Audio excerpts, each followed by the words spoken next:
Ons het gister op Kletskompas visuele kunste gesels met die hoofkurator van die Nasionale Kunsgalery van Namibië en vandag gesels ons skryfkuns saam met Aitsa. Skrywer Jeremy weer gesels oor sy boek Rooi Sand, maar vereers gaan gesels ek en Annemarie de Tooy oor die nuus in Môre se Republikein. Ons sien jou nou. Life is unpredictable and one needs to be protected against any eventuality. Get Santam legal access from as little as $50 Namibian a month for when you find yourself in need of legal representation due to civil cases, criminal prosecution, and family matters such as divorce, child maintenance, and custody. It also covers labor disputes, disciplinary hearings, and unfair dismissal or retrenchment. With Santam Legal Access, you'll receive free legal advice on almost every legal aspect, whether the specific matter is covered by your policy or not. For true peace of mind and legal protection when you need it most, call us on 061 292 8000. Santam. This is freedom.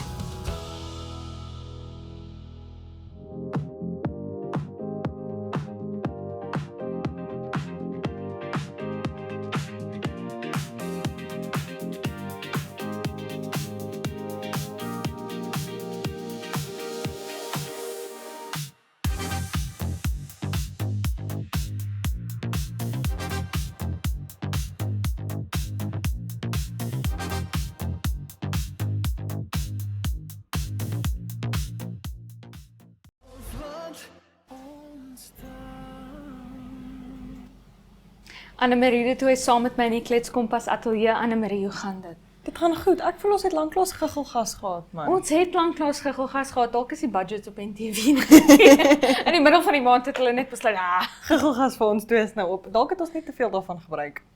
dit is ook 'n moontlikheid. Kon die probleem gewees het. Ons voorraad is nou vereers klaar. Is daar Kletskompas spesifiek vir hierdie segment? Geen meer giggelgas nie.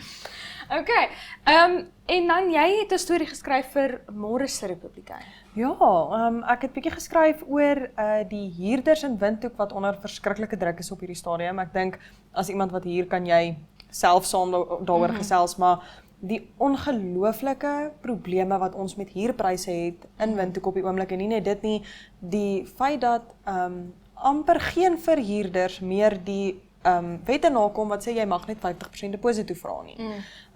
Ek het bietjie gaan gesels met 'n paar mense wat met hulle eie stories na vore gekom het en vir my gesê het hoe hulle verskriklik gesukkel het om plekke te soek in Windhoek. Ek weet ek sukkel verskriklik om plek te kry in Windhoek. Toe het ek met 'n eiendomsagent ook gesels wat vir my verduidelik het dat hy ervaar dit nie so dat enigiemand al ooit onder 100% deposito gevra het op 'n plek nie, wat skokkend en skrikwekkend is as jy daaraan dink, want eintlik mag dit nie so gebeur nie.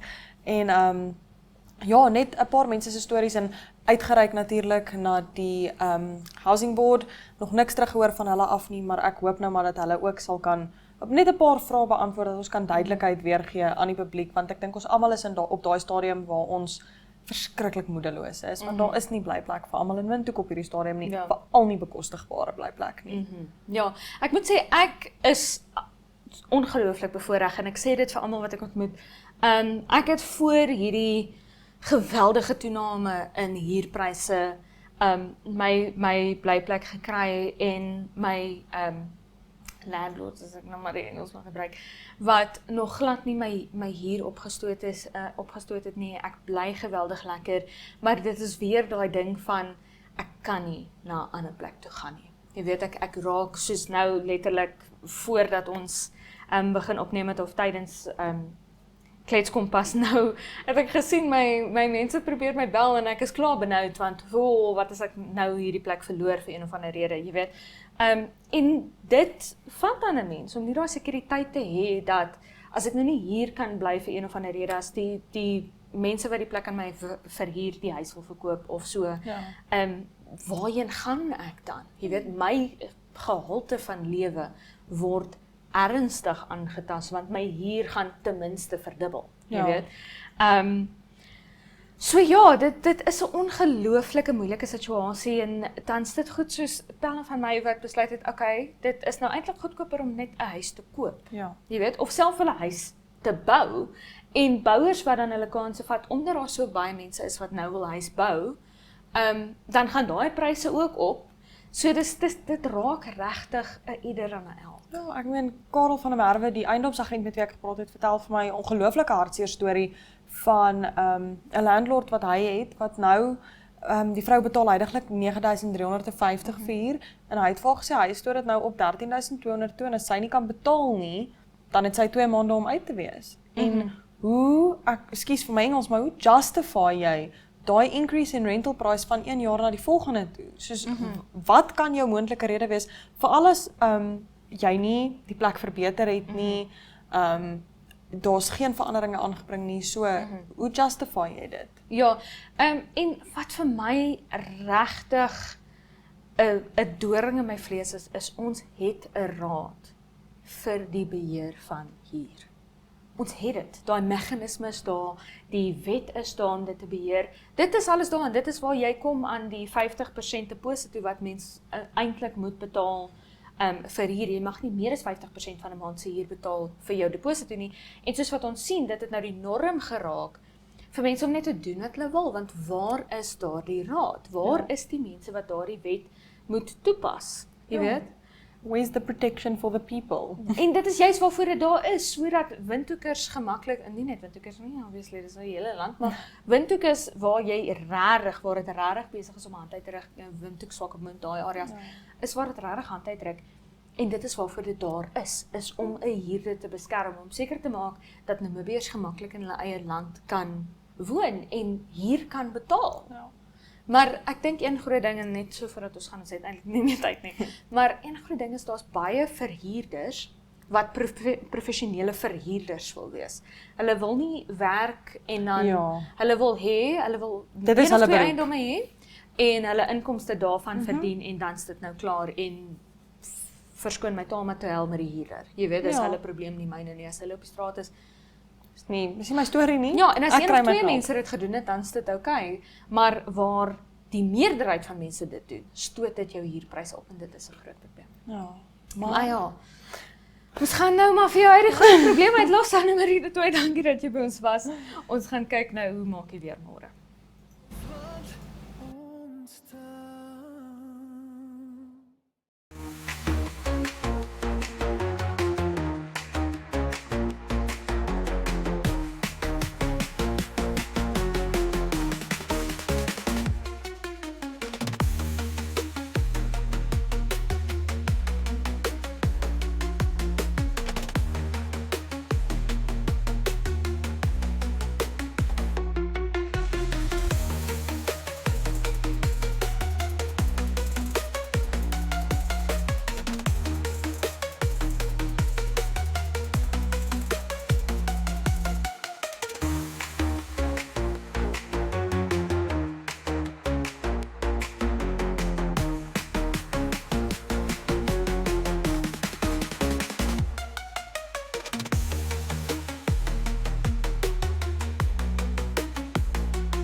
Die weertoeps beloof almal nog 'n paar druppels voor die einde van die reenseisoen, maar sal Moeder Natuur daardie belofte nakom? Kom ons gaan kyk. Op Katimamulilo reënerig met 'n minimum van 18 grade Celsius en 'n maksimum van 27. In Windhoek ook reënerig met 'n minimum van 18 grade Celsius en 'n maksimum van 29 en steeds reënerig op Oshakati met 'n minimum van 20 grade Celsius en 'n maksimum van 27. Op Swakopmund gedeeltelik bewolk met 'n minimum van 18 grade Celsius en maksimum van 19 grade Celsius. Sonnig op Arnhamsvlei met 'n minimum van 23 grade Celsius en 'n maksimum van 37 en gedeeltelik bewolk op Reebot met 'n minimum van 21 grade Celsius en 'n maksimum van 32.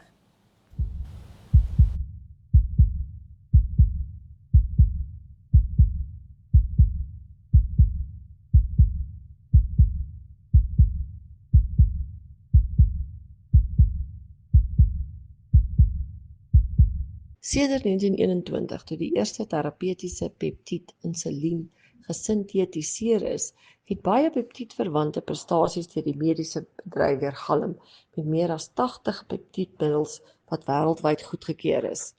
Peptiedgebaseerde geneesmiddelontwikkeling is 'n gewilde gebied van farmaseutiese navorsing as gevolg van baie peptiede wat spesifieke fisiologiese aktiwiteite in die menslike liggaam het.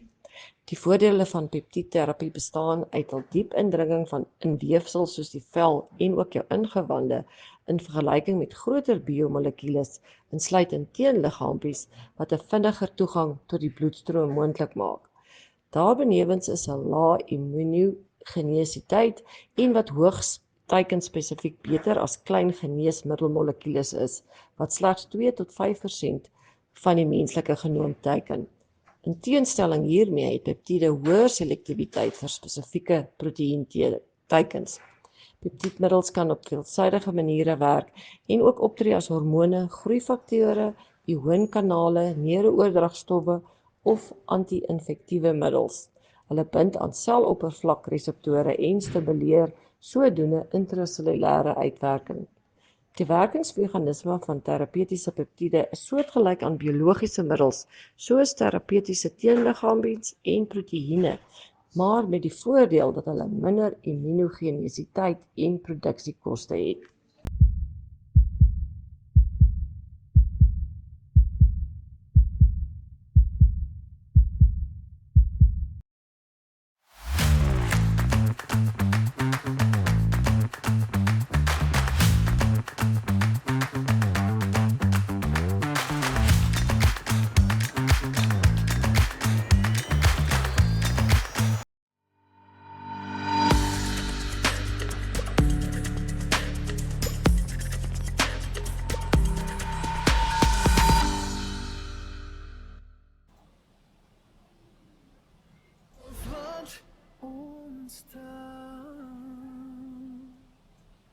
Ons gaan hoor nou by skrywer Jeremy Weary oor sy boek Rooi Sand. As jy nou Tiervlei ken van die vroeë jare 60, sal jy weet, ons het in 'n grysstrate gespeel. En dan was daar sekere wat ons genoem het sinkrale, né? Die tipe van 3 geslagte van 'n familie saamgebly het, ons ook gepraat van die Bastian kamp en die kamp. Nou ek is nog van die Weary kamp. En dan word daarbij het ek groot geword met 'n ouma, met alle ooms en 14 newe op 1 jaar en nog 4 niggies. En so het ons deur al die geslagte groot geword. Tot Tiervlei dan nou, ons sê altyd, die fase van het waar 'n geboude is. Nou, dit is nou die oorgang van sinkrale gebou. En daarvan het ons aan die Elsies rivier toegetrek, want daar was nou geboude is. So, die skiebase. So, dis my agtergrond. Ek is onderwyser. Ek het beide onderrig in Afrikaans en Engels as ook. Nou, primêr Afrikaans is hier die noordelike voorstede bestaan, jy Elsies rivier, as jy Engels onderrig het in Afrikaans. So dis nou maar hoe het is. Ek was ook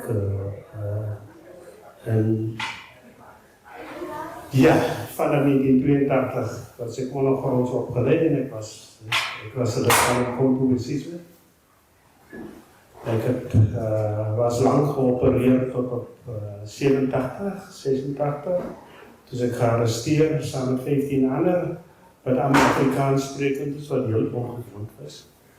En ek is Robert Eiland toegestuur en dis waar my skool begin met hierdie boek. My 2de jaar in my gevangenis straf vir terrorisme op Robert Eiland. Toe kom ek uit die hoof van die skool wat ek by onderwys het, meneer Graap na my toe. En hy sê vir my, luister man, ek wil jy moet saam mee gaan. En 'n skool gaan oopmaak wat sy naam is Jacob Marengo by die Jonghof. En ek kyk die meneer so sê meneer,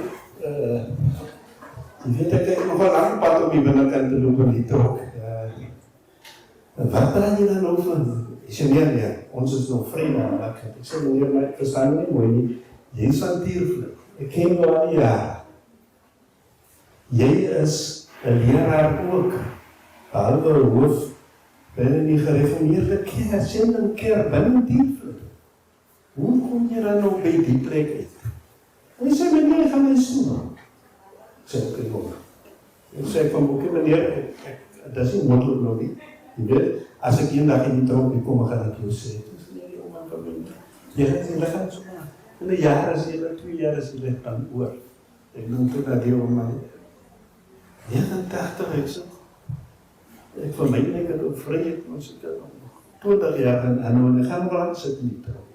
Maar, die interessante ding is, het op die geprikkel, wie is die Jacob Marengo? Nou, die voordeel wat ek op die eiland was, is dat ek ook later dan nou 'n kommissaar geword het. En ek dan nou toegang gehad tot al die ondergrondse literatuur en wat daar geskryf is. En ons het 'n magtig literatuur gehad, wat handgeskrewe was.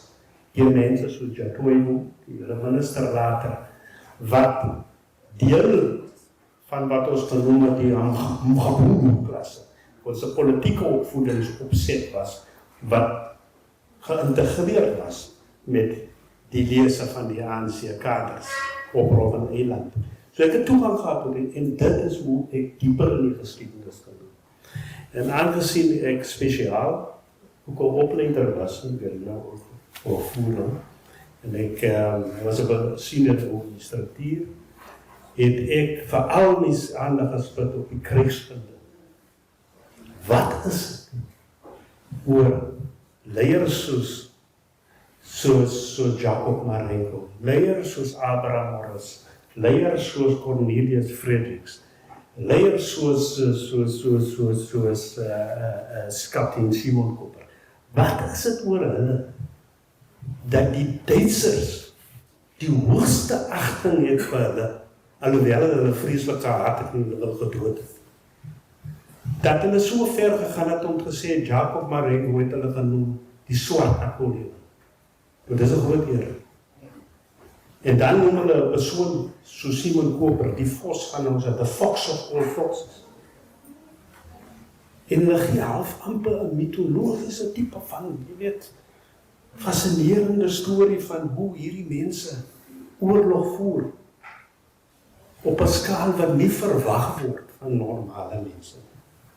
So dit was vir my as 'n krygsstudent, en ek is 'n militair, ek het 'n soldaat agtergrond, was dit vir my aangrypend. Die vyand respekteer en praat van hierdie mense op 'n manier wat nie eens ons van weet.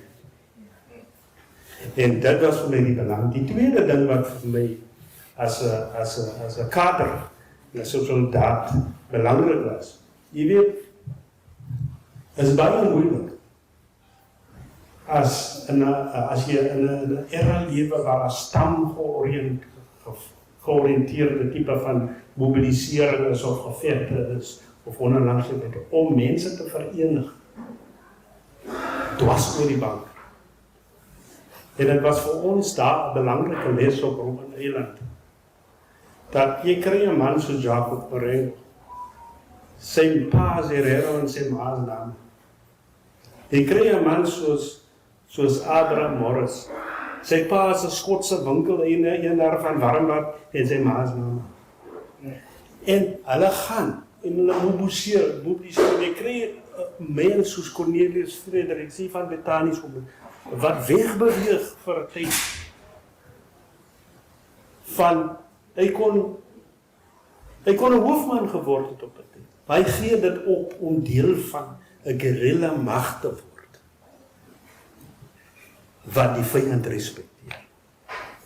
En dit vir my was die storie. Ons het hier iets in ons geskiedenis, in die periode tussen iets het gebeur tussen 1905, wat hierdie boek dek, Maart 1905, en 1920, wat 'n les is vir ons almal, in wat in die rasse weerstandsbeweging eintlik is, lang voor daar ANC is, lang voor daar SWAPO is, en lang voor daar enige ander iets van die aard in die hele Afrika was iets. Hoe is dit dat 'n Australiër,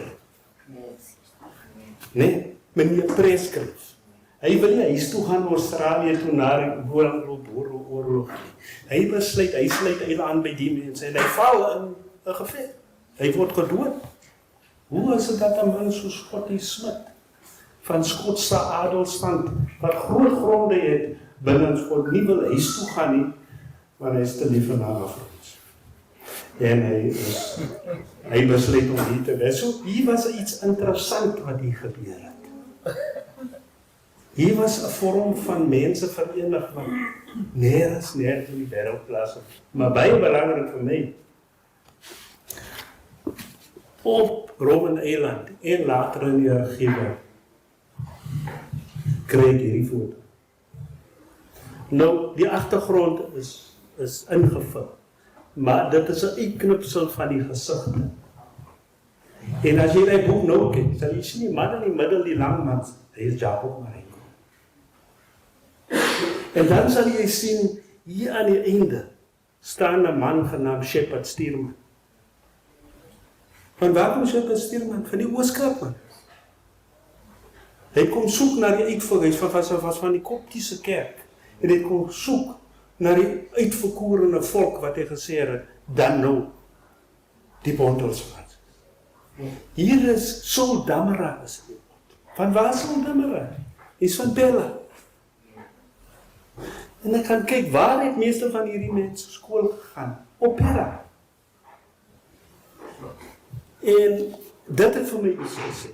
En die navorsing het dit ondersteun. Maar vanweer, ek was 'n oud generaal. En vanweer die feit dat ek die generale staf kursus gedoen het in Tabashwani, kon ek toegang gekry tot militêre rekords. So ek het al die Duitse rekords van die tyd, die Soetstroepe gehad. Ek het al die Smitse rekords van later gehad. Ek het al die koerante gehad, die Windhoek Nagkrigte, die Cape Times van die tye. Ek het al die argiewe gehad wat ongelukkig in die geheim toegesluit word, wat ek dink vrygestel moet word aan die gemeen, aan die mense. Ek het toegang tot dit, en daar het ek aan hom gesien. Die hofoorkondes van die tyd, hier die tyd, jy weet. En ek kon sien daar, maar daar was iets daarin wat my ook gefascineer het. Weet julle, na my vrou, die soldate was gewaarsku. Die soldaten, Duitse, as jy hier land, hierdie volgens toere die inligting het ooit. Jy moet nie met hulle praat. En dit het my geprikkel. Hoekom word Soetstroepe wat pars op 'n skip van die Woermanlyn se skip afklim, eers ding hulle word gewaarsku teen Namavrou. En die besef was dat Namavrou eintlik die inligtingsvermoë was wat die troepe gevoed het, soos Maree. Daar het hier op Keetmans op Sele was daar 'n bepaalde probleem met die fort hier. Want al die groot offisiere die van hulle opereer, van Ontrotha op partij tot die later al die offisiere. En almal van hulle, hierdie inligting gelek, hulle sê binne in het voor die son onder hulle leer die hele Karasberg, die hele streek voor. So ek het besef dat vroue wat onderskat word met hulle rol in hierdie oorlog, deur die Duitsers hoog aangeslaan. Soveel so, dat op 'n stadium die Duitse vrouebond aan die keizer skryf, ek het die briewe toegang gaan, en sê, man, daar's 'n probleem daar aan die kant, en ons sê, die probleem is, die bloed word vervuil, Lisa. Want nou moet hy kinders in ag gekom word, en as adelstand families te spraak. En nou kom die bloed hier van die kant af, en dit meng, en dan moet hierdie mense nou erf, volgens deze erfreg, die type van dit. En dat die vrouwebond dan sê, hulle sal vrywilligers stuur. En ek het toe die rekord gekry van die skepe, 'n Woermanlyn skep, in die weermagrekords. Van vroue dan wat as 'n militêre strategie gestuur word hier van Duitsland af. Maar dit is 'n interessante storie, né? Baie van die vroue skryf briewe terug wat ek nog gesien het. Waar hulle gesê het, jongens, die dinge saak is te ver gevorder, hulle gaan met die huis toe kom. Ja, hulle dink hulle sal so suksesvol wees. So, ons kan nou lag oor. Maar laat ek jou sê, as jy die Duitse weermagrekord, as hulle praat van 'n dorp wat verdwyn oornag. Hulle kom, hulle beplan, hulle val aan byvoorbeeld Skansvlakte daar bo, die Karasberg. As hulle kom, hulle daar is dan niemand daar nie. As die mans as soldate wat hy logistieke operasie gehanteer het, is die vroue. Is die vroue, hulle kon nou 'n dorp oppak en dan is dit 100 kilometer verder sien jy weer nog. So die vermoë van vroue was onderskat in die geskiedenis maar die inligting is daar. Ons moet net sê, die argiewe moet oopgemaak word.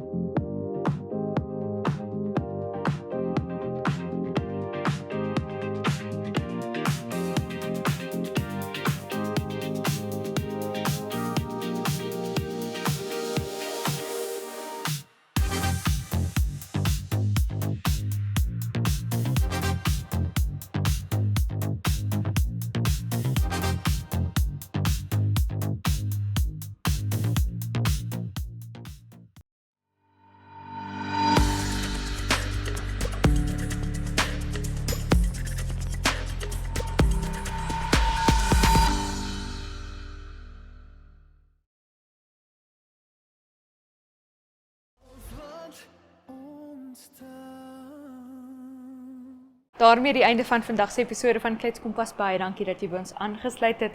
Onthou, ons is elke maandag tot donderdag op Netwerk Televisie DStv 285 en GoTV kanaal 25, as ook oneup2.com. Dit natuurlik om 8uur die aand.